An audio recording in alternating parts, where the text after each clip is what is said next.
Fuck it, we'll be alive. Oh my Christ, this is just how we're starting, folks. We're just getting right into it. My phone always likes acting like the microphone is stopping it from reading my face, as if the FBI agent doesn't know it's fucking me. How ridiculous. How fucking rude of you to make my life harder just because you don't want to give up the game that you're playing. I already know. So, I guess we'll start this out with Dr. Seuss, because we were talking about it right before this. Dr. Seuss is Willy Wonka. He is now officially canceled. People found him problematic. That's not true. His estate decided to pull 6 books from publication, from putting them out anymore. The 6 books are If I Ran the Zoo, and To Think That I Saw It on Mulberry Street, McElligot's Pool, On Beyond Zebra, Scrambled Egg Supper, and The Cat's Quizzer. So I've never heard of any Yeah, of no, those, none so of like- these. It's because only white supremacists buy them. That's why. Naturally. That was his anti-Semitic collection he put out in partnership with Walt. Him and Disney partnered up to make a whole... I mean, look, totally possible. Having not seen or heard of these books once in my life, it's totally possible that they have some outdated stuff that would have been sort of seen as, like, funny or silly back then, but to now would be outdated. There's a ton of old animation like that from the 50s and 60s. Racism was funny. I don't know. I don't know. Don't ask me. I wasn't there. I totally understand that there probably could be stuff in there, and good on the Dr. Seuss Foundation or family or estate or whatever to make the decision to say, hey, this might be harmful, if not just to other people, for our brand. The weird thing is that conservatives apparently started buying so many of the Dr. Seuss titles that now 9 out of the top 10 slots on Amazon's bestseller lists are Dr. Seuss books. Which doesn't make sense to me, if only because they're only canceling 6 books. So what are the 3 other books that they're like, we need these ones too? It's like, those will still be there. You don't have to buy them like they're going away. Well, they don't know. So now they're like collectibles. Think about it. But I don't... Here's the thing. I guarantee you that within 5 years, nobody's going to give a shit about these books. Nobody gave a shit about these books until probably today. Well, there's a lot of families that probably have them sitting on their bookshelf right now. I was like, oh, I had that book when I was a kid. And it's whatever. It's a thing that a company does to try to look better in the light of consumers. Because that's all this is. It's just being like, hey guys, we're cool. We're changing things. Even though, Dr. Seuss did cheat on his wife, who was dying of cancer so severely she killed herself. Ignore that part. Where do you find this shit? That's a pretty... I feel like if you look up Dr. Seuss, that's like one of the first things. It's like Dr. Seuss, green eggs and ham, ? Dr. Seuss, wife suicide. I feel like those are probably like the top 2 things, honestly. I don't think so at all. Yeah, Dr. Seuss's wife was terminally ill with cancer, and so Dr. Seuss, being a fucking sick-ass dog, went out there and got himself some poontang. Not gonna get it from a dying woman. So he went out there, wife found out. I think she read like love letters of his, which is fucked up. That is fucked up. And so she just killed herself because she's like, well, clearly I'm a burden to the one person who I thought cared about me in this world. So, see ya. And Oh my god. then he just went and wrote books for children.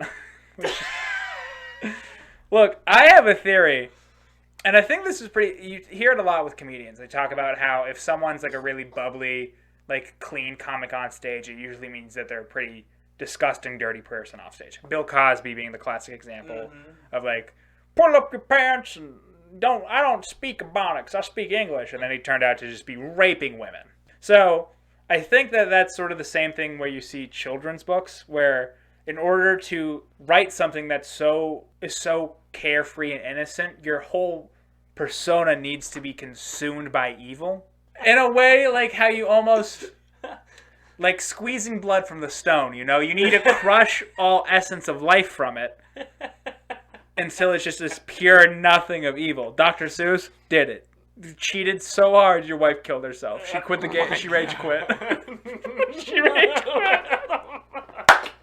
Oh, that was fucked up. But Roald Dahl was an anti-Semite, and I read a lot of his, like, I had to do a project on Roald Dahl in high school.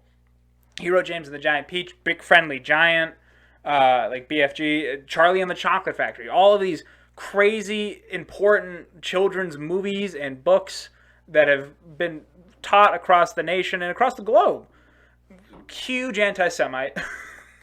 And a lot of his earlier work was like really creepy short stories, like really twisted, sadistic. Like one of them is about a guy who gets in really deep in gambling debts, and he doesn't know how he's going to get out of it. So his plan is on a cruise ship with his wife. He's going to jump off the boat, but have someone see him jump off. So then they rescue him, and he gets to like say like, I was going to kill myself to like try to get out of the debts. I'm so sorry. So then hopefully he'll get some pity and get out of the situation. So he's standing on the side of the deck contemplating it, and he sees this old woman come around the corner, and he goes, perfect. He makes eye contact with her. She makes eye contact with him. He jumps over the boat. Then they cut back to the perspective of the old woman, and a younger woman, like her daughter presumably, comes up and goes, hey, you can't be wandering off like that, not without your supervisor. So basically, that woman, no one's going to believe that she says that somebody jumped off the boat. So he implies that this dude just killed himself for nothing. Another one he wrote was about this housewife who's being interviewed by the police, and you slowly start figuring out that they're trying to find out who murdered her husband. And it turns out that she actually came home from the butcher with like a lamb of leg, or like a lamb, and like a frozen leg of lamb, and hit him over. Lamb of legs. A lamb of legs. So hits him, like bludgeons him to death with the frozen leg of lamb, and then cooks it, and then feeds it to the officers while they're questioning her about the murder, because they're all like, this dumb housewife doesn't know what's going on. She's clueless. And so then they eat the murder weapon. And then the final one, which is the most fucked up, I don't even know where you come up with the idea for the story, was there was a like rich like millionaire guy who was like really into wines, and he had like a wine like sommelier friend, like a guy who was like could pinpoint where each wine came from. He was like a magician at it, could pick out like the smallest little valleys, was world renowned for how good he was at this. And the guy who like the millionaire like wine guy was like, hey, I have this very special bottle of wine. I have it in my office. I got it just for you because I want to make a big bet. I know we usually gamble, we do silly little things, but I want to make a big bet with you on this. There's no way you're ever going to get this. And the sommelier guy just goes like, all right, how about this? You know my estate that you really like, the winery that I own? And he's like, yeah, totally. He's like, I'll give it to you if I can't guess what this wine is. And he's like, that's fucking dope. I love this already. What do you want me to put on the table? What do you want? Do you want like my estate? Are we doing like cars? And he's like, no, nothing crazy like that. All I want is a night with your 18-year-old daughter. Oh my god. And the 18-year-old daughter's like standing there, and the guy like very like creepily like, and I remember this specifically, he like creepily like licked his lips like a lizard. That's how like he described it. What? And the millionaire guy's like, no, it's cool. Yeah, of course. Yeah, I'll let you fuck my 18-year-old daughter if you can guess this wine. Sweetie, don't even worry about this. I promise you, he's not going to guess this. So then the guy guesses the fucking wine, of course. Naturally. And as soon as he starts like walking over to the daughter, like the housekeeper comes over and is like, hey, you left your like glasses in the guy's office. Basically saying that the guy had already read what the wine was, so he cheated. Was going to use this as a chance to just like fuck his daughter. Which is a weird thing. Like, I get setting the tension for that story, right? But like, if you're friends with a guy, is your word really that deep where you're like, yeah, sure, I'll let you fuck my daughter. And then it comes down to like, well, no. I'm not actually going to let you. No. This was 100% one-sided. I was never going to let you fuck my daughter. I don't know if my word runs deep enough where I'm like, my daughter's like crying, like, Daddy, stop him. Like, look, a man's word is a man's word. That's a lesson I'm going to teach you right now. I'm sorry, sweetie. I really thought he wasn't going to guess it. I promise you I didn't. Just explaining to your daughter why she's going to be brutalized because you were 100% sure this was going to hit. You're like, look, it's like throwing this dart in the dark. He's like smiling, like that kind of like disbelief shock that people have when they win the lottery. He's like, I honestly can't even believe he did it. Honestly, like I want to be mad. I want to be mad that he's going to take advantage of my daughter. But this was clever. Like when like when a guy hits a half court shot at a basketball game, like, oh my god, holy shit, he did it. And the guy upstairs who did the sponsorship, he's like, what, motherfucker. Even that guy's like, god damn, like I want to be mad because that's a lot of money, but man, that's impressive. He did it. He did the shit. Okay. Oh, shit. That was good. So yeah, and basically every young like child's author is crazy. Just a horrible person. I mean, J.K. Rowling, transphobic. Found that out. Boom. Is he really? She? No. Oh, well, sorry, I mean, but- she said some like really weird stuff. She said like some like controversial things about trans people, if I remember correctly, saying like women are women. Like saying like there's no way to like a man. And I don't think she meant it as like Yeah. transphobic at first. She just messed up her words. But then a Well, bunch of people started attacking her. Nowadays, every single thing that you say is like psychoanalyzed and like oblivion. And Like- look, here's the thing. Totally understand that. They might have gone overboard and trying to, but then she doubled down on it, which is the problem. All right. You can't Perfect. make a mistake and then go, you know what? Fuck you guys. Yeah, I made the mistake, but now I'm gonna keep fucking doing it. It's like, no, JK, that's not the route to go. It's not it. It was a very weird time for JK Rowling. Yeah. Time to talk about my mom being a mean girl in college. So, you guys know that we have the theory on this channel that hot people are boring as shit because if you're conventionally attractive your entire life, you don't have to develop a personality. People just kind of go, yeah, all right, totally. No, I totally, you're so, I mean, you tell such good stories. I think that my mom was like that in college, and it's really disappointing and shocking to hear. But the stories she tells me are so fucking insane. Like, she like tells me that when she was in college, there was a Chinese restaurant that used to like double as like a bar nightclub in the basement. And the owner of the restaurant would send for cabs to pick them up if they didn't want to walk there when the weather wasn't good. So they would be there every night. And she's like, it's because we were fun. I'm like, no, nobody's that fun, Mom. It's because you and your friends were probably hot. No Chinese restaurant owner is going to be looking at a bunch of white girls and be like, this is really good for business. They really love tequila shots. He's going to be like, no, these dumb bimbos are going to come in here and make other guys come in here and buy them drinks, which is great for me. He doesn't love the fact that you have a great rendition of Sir Mix-a-Lot's Baby Got Back. Yeah. He doesn't want to see you freestyle. You're not cool enough for that. And then she like starts trying to tell me other stories to like, she's like, no, like we were fun. Like there was this guy that we used to call Bagel Boy. And like one day he like, we just always be like, what's up, Bagel Boy? How you doing, Bagel Boy? And one day he was like, you know, my name's actually Chris, right? And me and my friend just laughed and we went, all right, Bagel Boy. And I'm like, that doesn't help your case at all. I mean, could you imagine going into somebody's place of business every day and being like, what's up, Bagel Boy? And finally, one day, he's just like, you know what, I'm tired of this. My name's Chris. You go, okay, Bagel Boy. Sure. I'm going to call you Chris. You're on his list. Yeah, I know. And then the crazier part is that she went, oh, no, we didn't go and visit him at work. We would just yell it across campus at him. I'm like, that is so much fucking worse. That you would just bully a guy for the job that he did when he wasn't even at the job. Just some poor guy. And I'm like, how are you not understanding this? Because we were fun. I'm like, no, you were hot. I promise you, with all of the stupid things that you have done in college, from what you've told me, there's no way you got out of it without being called a cunt once if you weren't incredibly attractive. I'm sorry. Somebody should have called you a cunt, Mom. I'm being honest. Which is a weird thing to have to tell your mother. It's like, yeah, you were a problem back then. I would not want to be your friend. I would just, like, here's the problem. I just would never see this behavior out of your mother. Just knowing how, like, absolutely 100% responsible she is. Maybe she got it all out of the way. I think that the thing is my mom is she's an incredibly smart woman. So she's just denying the fact that she got away with her behavior because she was attractive, because she knows that doesn't sound good. It sounds a lot better to be like, no, I was just the fun person everybody liked to have at parties. Everybody loved me. It wasn't that they just were desperate to bang me, so that's why they let me be an asshole for 4 years.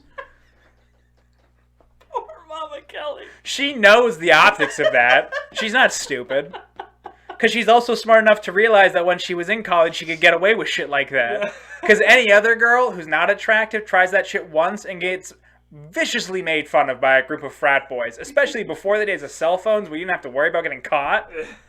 People would just call you slurs at that point.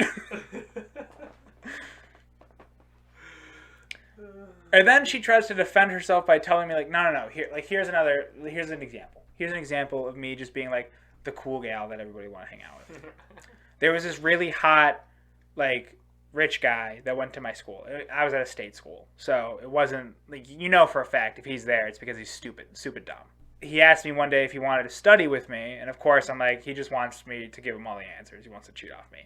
But sure, whatever. I invited him over to my place. Then he comes over. He didn't even want to study. He just wanted to fuck me. And I'm like, how do you think that makes you sound not like a hot mean girl? What part of that story did you be like, this is the perfect out for me? That would have been like if during the OJ trial, OJ went, you know what? It's a little snug, but it does actually fit. I know it looks a little bit like I'm struggling, but I think it's just because it's a little cold. If you give me a minute. No, it fits. It's on. It's on. Totally. What a fucking idiotic defense. So, love you, Mama Kelly. I love you too, Mama Kelly, but god damn it. Just admit it. Stop trying to hide it. What the fuck have I written down in these last couple days? How stoned were you? Moderately so. Yeah. Yeah. Oh, if the statute of limitations has gone by on the crime you're rapping about, I don't care about it. I don't need these old-ass rappers talking about shit they did 20 years ago. Snoop Dogg's the one rapper who's really sort of understood that. He's like, you know what? I'm not going to be making no gangbang shit anymore. Fuck it. I'm going to do a reggae album, maybe a Christmas album. Maybe once in a while I'll hop back onto a feature for somebody. But that's almost like recognizing the greatness of what you once were and not trying to profit off of it anymore. Yeah. I swear to Christ, if I hear 40-year-old Future rapping about Percocets anymore, it's like you're 40. Your liver and kidneys should be shut down from how much Percocets you say you take. It's either you should be dead right now or you're lying. And either or I'm okay with. But oh my God. You're too old to be rapping about this shit. Stop it. Move on. Evolve. It sucks. I can't laugh too much about this because I really miss Juice. Look, I mean, Juice WRLD was young enough to make the stupid decision. That's why even after his death, everyone was like, yeah, it's cool. Same thing with, like, XXX. XXX viciously beat his girlfriend. Viciously. And then when he got murdered, everyone was like, don't talk ill of the dead. It's like, I don't think it's talking ill of the dead if you're just speaking facts. Yeah. And I also have never understood not talking ill of the dead. Why? What's the point? Because the only thing surviving of them is their memory, and they want you to have the respect enough for them in life to treat them maybe halfway decently in death. Even if, I know, but it's like, it's also like a comfort thing too. So it's like, when you die, you don't think that people are just going around behind your back like, yeah, no, they shit their pants in the second grade, like, fuck them, like... Look, like it's a comfort thing. Look, if you shit your pants in the second grade, I am sorry, but people will remember you for that. Like they say, mistakes don't go with you for the rest of your life. If you ever shit your pants, that will stick with you for the rest of your life. I'm sorry to tell you that. It's a sad fact, but it is the truth. You will be known in my life as the person who shit their pants that one time. Sorry. But yeah, I get it. I shit my pants. So what I'm saying is, like, when I go and see those people, that's not the first thing that they say to me. It's not like, the first thing that you say of, but like if you were like telling it, like if I was to be like, hey, do you remember that kid we went to school with? The one that shit his pants. That's how that would always go. That's how it always. Okay, hold on. Yeah, I got a kid like that. I got a kid like that. Youth hockey. Yeah. Kid was his excuse for this was he was off of his ADHD pills, and so he shit his pants because. No. This was at like awkward age in like bantam hockey where everybody's like hitting that age where you have to shower when you leave the rink because people are waiting for you. Yeah. You're expected to look nice, whatever. So you've got the gang showers, and you walk in, and I just remember vividly, like, him just squatting over the drain, and just going like, hey guys, watch this, and literally shits in the shower. And the kid was like, he realized that nobody else, like, knew what was happening, and then he starts, like, trying to hide it, like, jamming it down the drain, and, like, yeah, no, so we just call him Poopsie now. Yeah, see, and that's a tough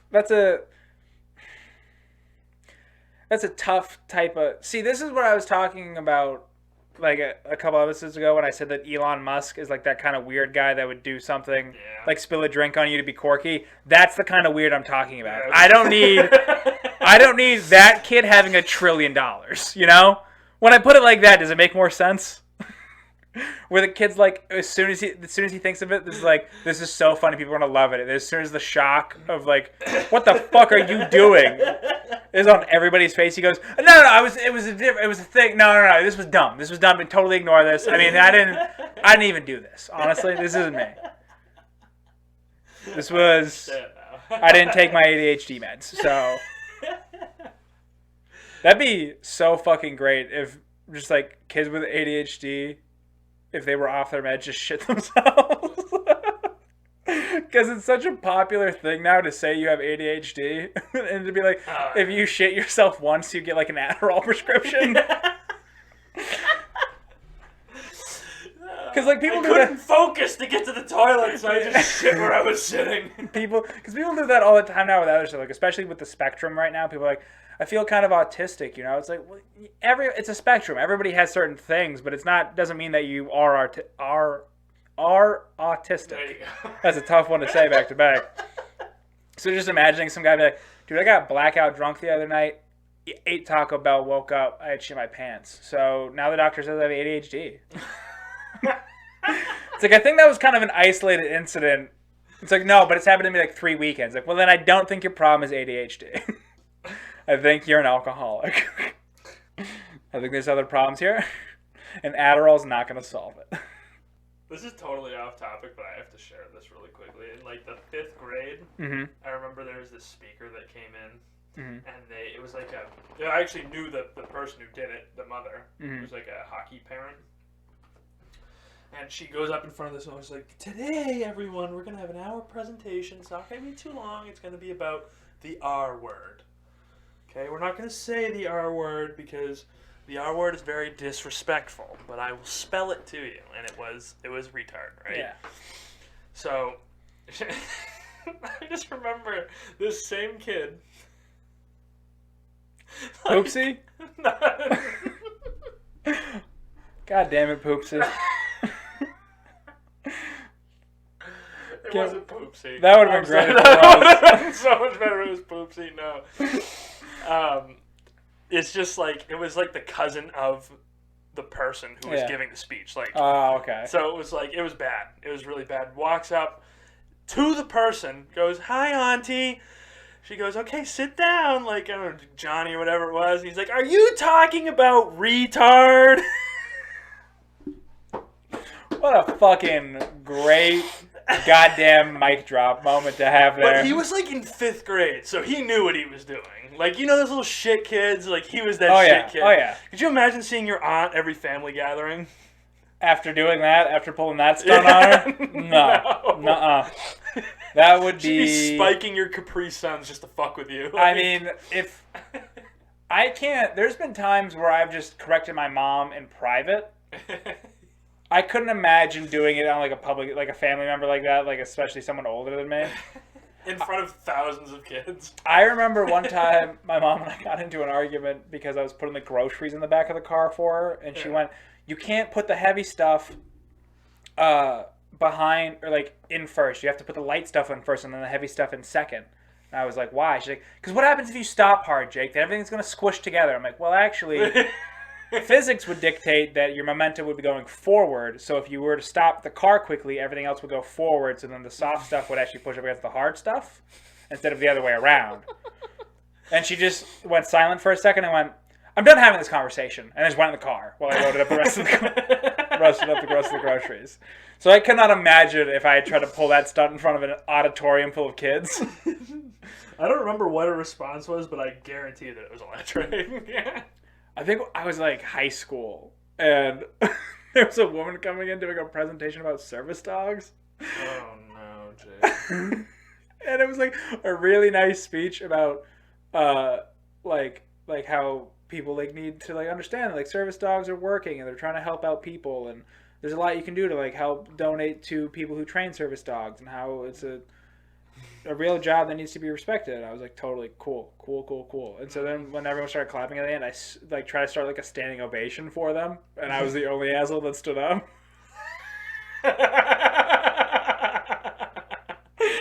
And instead of doing the logical thing, which is to double check real quick, start standing up, and then seeing no one else does, and then sit back down, I just stood up immediately, and I kept standing the entire time. Hoping it might be that, no, I'm Spartacus kind of moment where everybody else starts standing up. But no. I was just a weird kid who stood up for service dogs.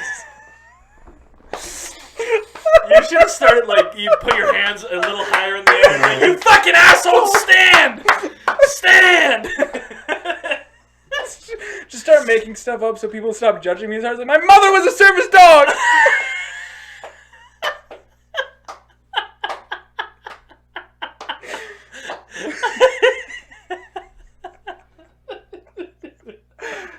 Did you serve? Did you give back? Didn't think so. How'd you feel the rope around your neck? My girlfriend has a service dog. The one that goes to a different school? Yeah! That's why you don't know her! Still standing.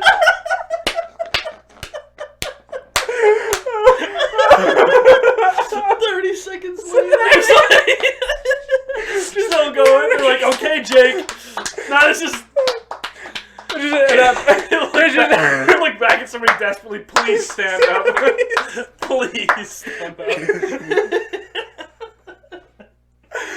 Trying to give like a rallying speech, but like whispering to the people in between breaks to like get up with music.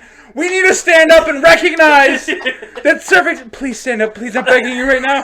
We need to understand that service dogs have a hard job that should be. I'll pay you money. Please stand up with me. I can't sit back down before somebody else stands up. 5 more lunch swipes. Please stand up. Please help me. I'm gonna need a service dog because of this trauma.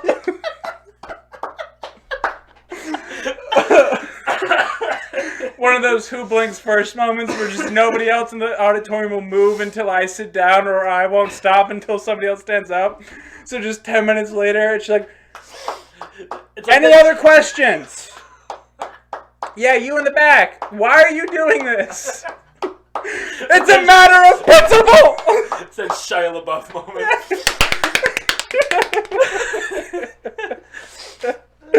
Holy shit. Oh. I just got a text saying, shut up and be quiet. We're going too hard. Yeah. Too hard. We're only 30 minutes in. Jesus Christ. We need soundproofing.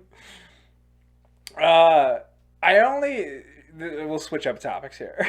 Try to reset the mood. I know I've only heard of like 2 ways to get people into religion, or 3 ways, I guess. Into religion? Like, yeah, to get someone to believe in a religion. Oh, God. You either indoctrinate them when they're young, like you grow up with it. Mm-hmm. You are a recovering addict who needs to like believe in a higher power. Mm-hmm. Or you have a near-death experience. Okay. Which sounds reasonable, possibly, when you're talking about religion. But if I was to tell you I was making a softball, like a slow-pitch softball team, it's like, oh, who's on? It's like, children, recovering addicts, and people who had near-death experiences. You'd be like, what the fuck is wrong with you? Why are those the 3? Why is that your target audience for this? Hey, guys, we're making a new product. All right, well, who are we selling to? Children, people getting off of heroin, and Paul Walker fans. So why are those the 3? Why are those the 3? Because something's fishy here. I don't like it. Because back then, I'm rationalizing this now. I know you're trying to make a joke out of it. I'm rationalizing. Shit was tough. I mean, religion back in the day makes total sense. Yeah. Like, if, like, anyone who says, like, if I was in the 1800s, or, like, even, like, the 1600s, I would have been atheist. Like, no, you fucking wouldn't have.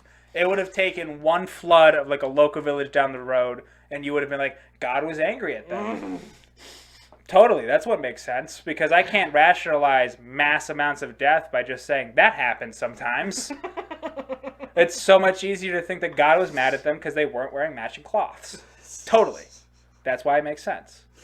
But now, like with your phone, you can look up why did it earthquake earlier, and it's like, oh, tectonic plates. It's like, all right, cool. No God then, whatever. God's dead. That's sick. Why do American white supremacists dick ride Nazi stuff so much? Like, I've never heard of like a German Nazi being like, oh my God, I love the KKK's outfits. Like, they're like, yeah, we have our own shit, and those posers across the pond, they're stealing our vibes. Making it real fucking trashy. We made the Beatle, the Autobahn, and Orange Soda. Those guys made incest and country music. What the fuck do they think they have with us? We're also going to get rid of you idiots. You're not blonde-haired, blue-eyed, pure Aryan people. You're dirty trash from the South.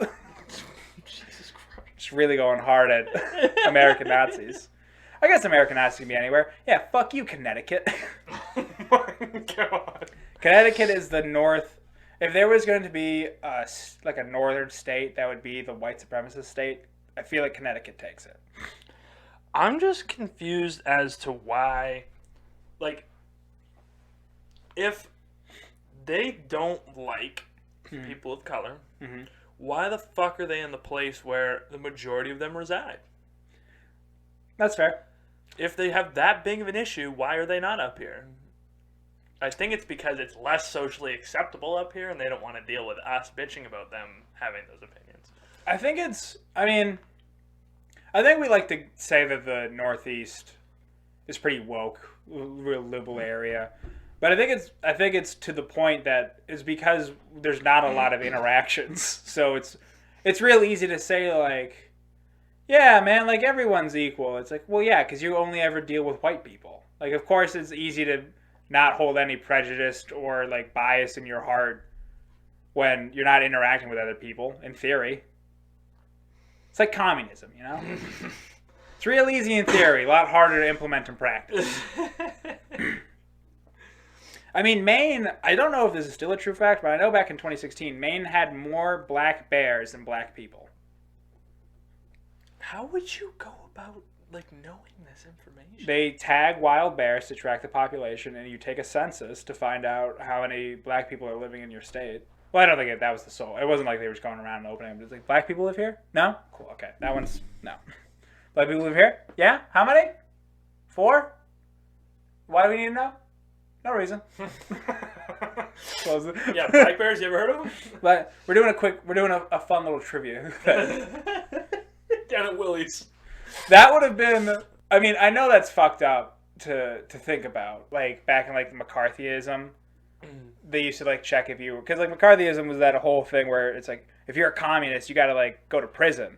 And I know, like, you're a communist. No, you're a communist. And so, like, if they just had, like, FBI agents going to, like, random people's houses, like, hey, we're just doing a quick survey. We had some reports of a little bit of communism in the area, so we just wanted to double check and see if everything's okay. It's like, yeah, of course. What do we got to ask? He's like, well, you know, I just wanted to say, you know, do you love America? It's like, yeah, of course, we love America. It's like, cool. Capitalism, how do you feel about it? Good, bad? It's great. We love capitalism here. It's like, oh, that's awesome, sweet. Love to hear that. It's fantastic. One final question here. What is your favorite color?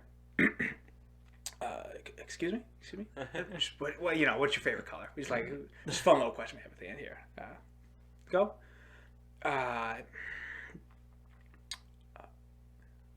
Red? Get him! Get him! Fucking SWAT team comes in, just tackles you into the ground. Fucking, we got you, commie pants. She's like, you motherfuckers will never take over Russia! Like, that's the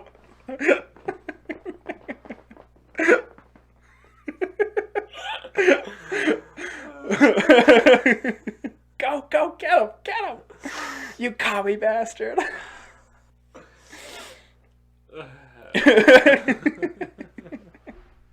Alright, do you have anything you want to talk about here? Absolutely not. I saw like a TikTok that was about how partner was supposed to be the secret word for when you were gay. Mm-hmm. Like before, like it was really like you could be like, oh yeah, like my girlfriend or my boyfriend. I feel like that's the modest. Like people find it to be the modest way. It's kind of like them testing the waters with you. Exactly. By saying partner. Yeah. And it was supposed to be like a sneaky way of being like, you know, like I'm dating somebody, but I'm not going to give up their gender. Mm-hmm. And now I saw like a TikTok that was about how like this one person was getting mad at the fact that lots of like straight girls were saying like their boyfriend's their partner. And I'm like, why are you getting mad that they're trying to like normalize the word? Because they want to be exclusive. That's all it is. It's such a strange. I had a TikTok get like 25,000 views, and it was about a stupid prostate exam joke. I was blown away by the number of people who thought I didn't understand why, like, checking women's genitals at like a gynecologist appointment is a more medical procedure than like why a doctor just sticks his fingers in your butt to check your prostate. They're like, well, it's because like you need to feel it, and like, you know, women need to like have more like, you know, intricate parts, and it's more. I'm like, yeah, I get it. I understand the point of that. It was just supposed to be a dumb joke about how doctors put fingers in guys' butts. But it's also really funny to think about if they did women's like gynecology. There you go. I don't know, whatever. Those appointments, like how they do men's prostates with a doctor, but he's still like as medical as possible. But he's basically just fingering a girl. He's like, hey, look, we're just simple procedure here. Everything's routine. Just gonna do a quick check around, make sure everything's still in order. Sound good? And we'll be out of here for lunch. Okay? Fantastic. So, all right. So, we're feeling around there. Yeah, you feel that? Nice. Okay. All right. What'd you say you did for work again?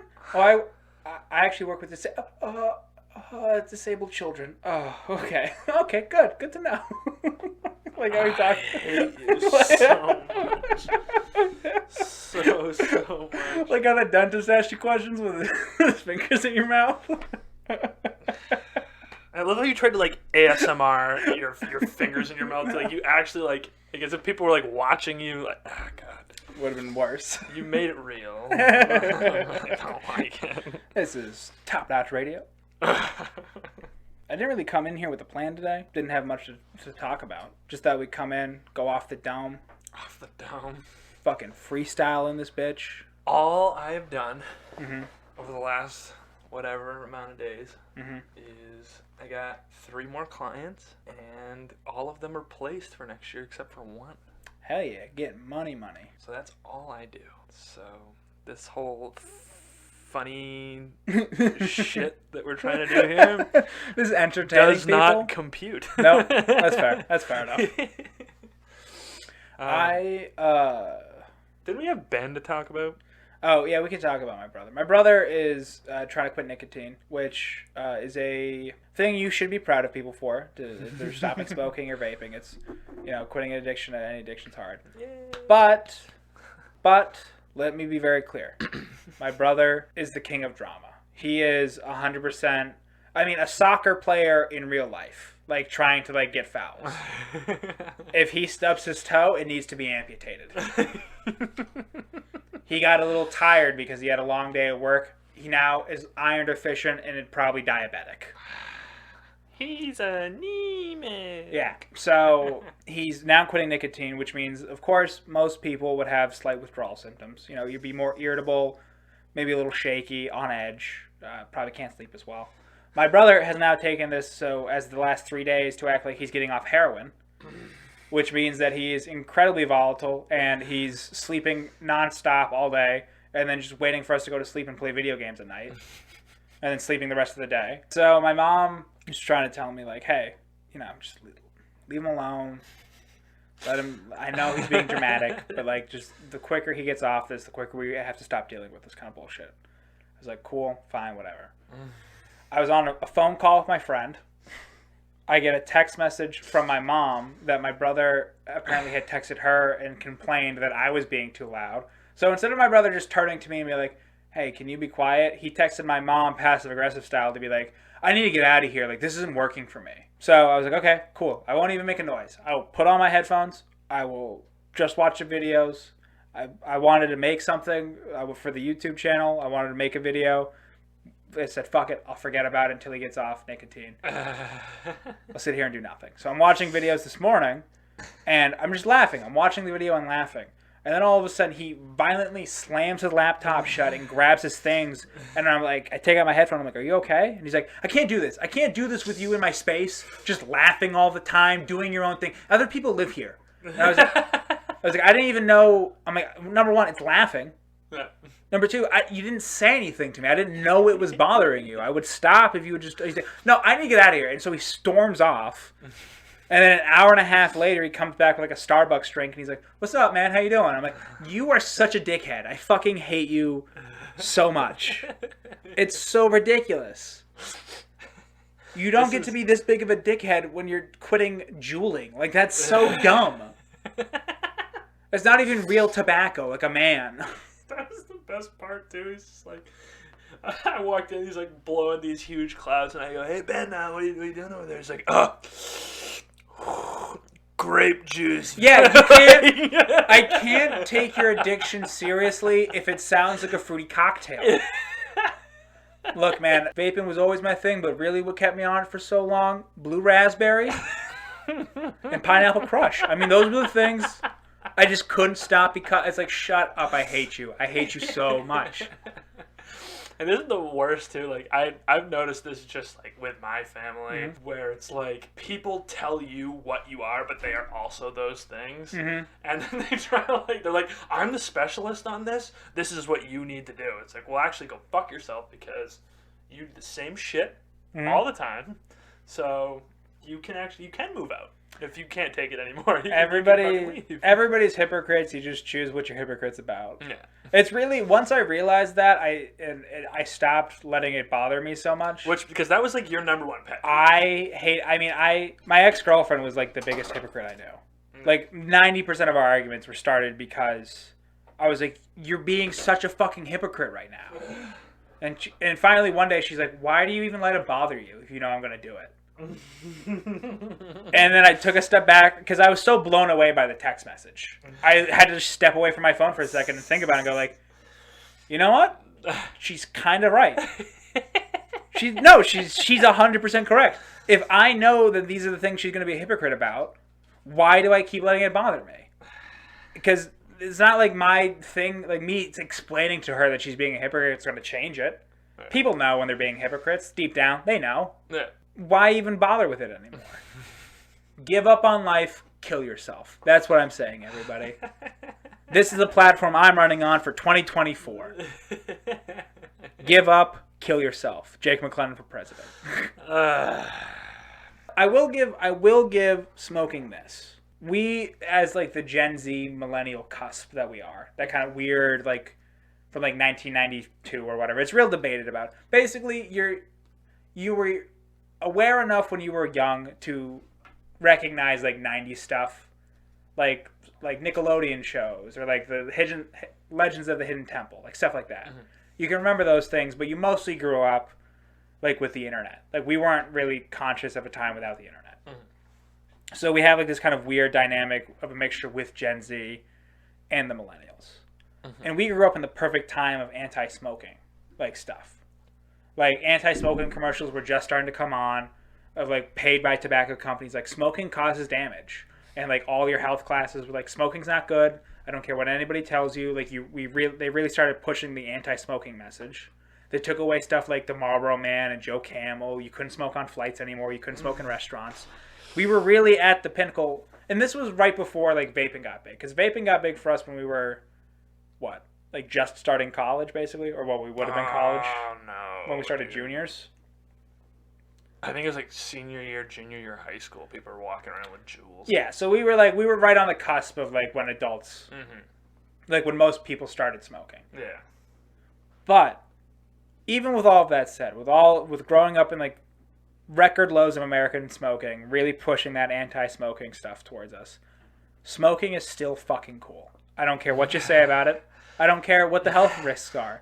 Smoking still looks fucking cool. And that's coming from probably the first generation to really go through anti-smoking stuff. And the first one, and probably the last one for a while because of all this vaping stuff. Yeah. Because vaping's going to be big like smoking was now forever, I think. You think? I don't think for as long as smoking because we're more aware of the details. It's almost as like horrid of a death as...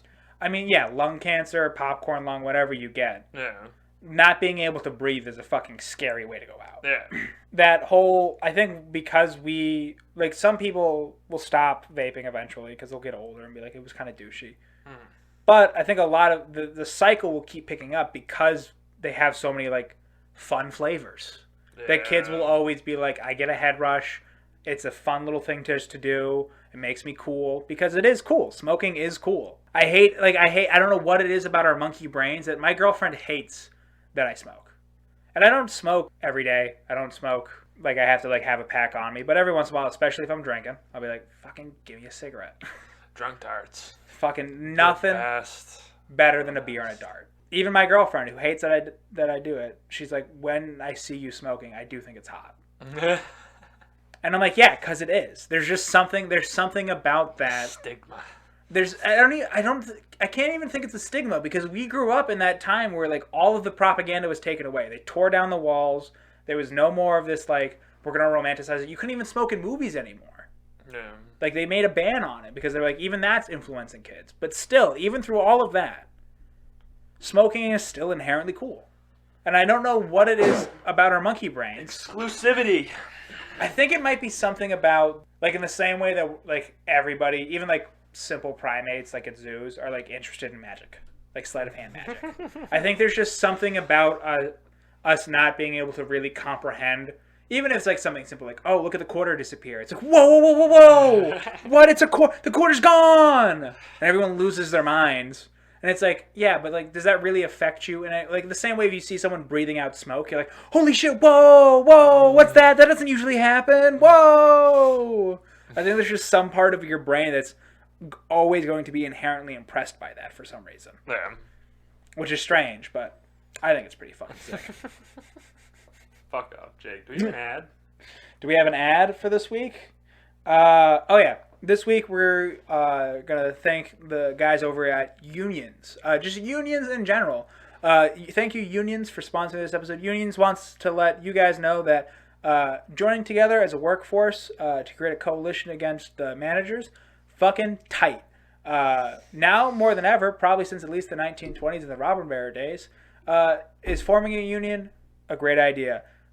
Tesla and Amazon will take all of your money and your wages and turn you into probably as close to slaves as possible if you don't form a union now.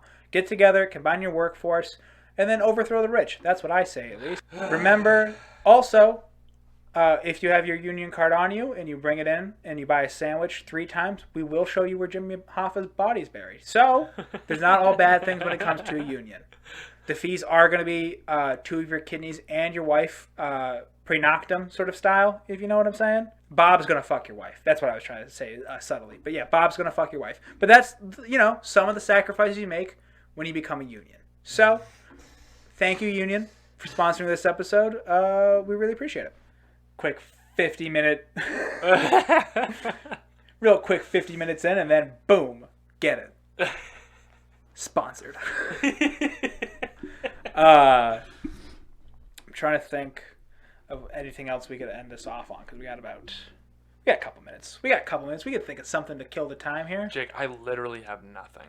I am under the burden of just even being here. School, work, you. Here, I'll talk about my friend Nicolay, because she's about 90% of the content on this show anyways. This poor girl. I was telling her about talking about the baby crashing story, like why shouldn't babies sit in the front seat, and she's like, I'm so glad to hear that I'm so much of your show. And I'm like, well, yeah, it's because you're a super interesting person. You're like a wild snow leopard or a homeless lady with a tiara and sweatpants. Very interesting. Just have to look at it. So she went on a date with this guy, and it was going super well, and like so well, in fact, like the guy just like in the middle of the thing, like there was a kind of dead space, and they were just like looking at each other kind of dreamily, and the guy went, I think this might just be a dream. And she's like, what do you mean? He's like, this is just such a perfect moment. Like, I don't.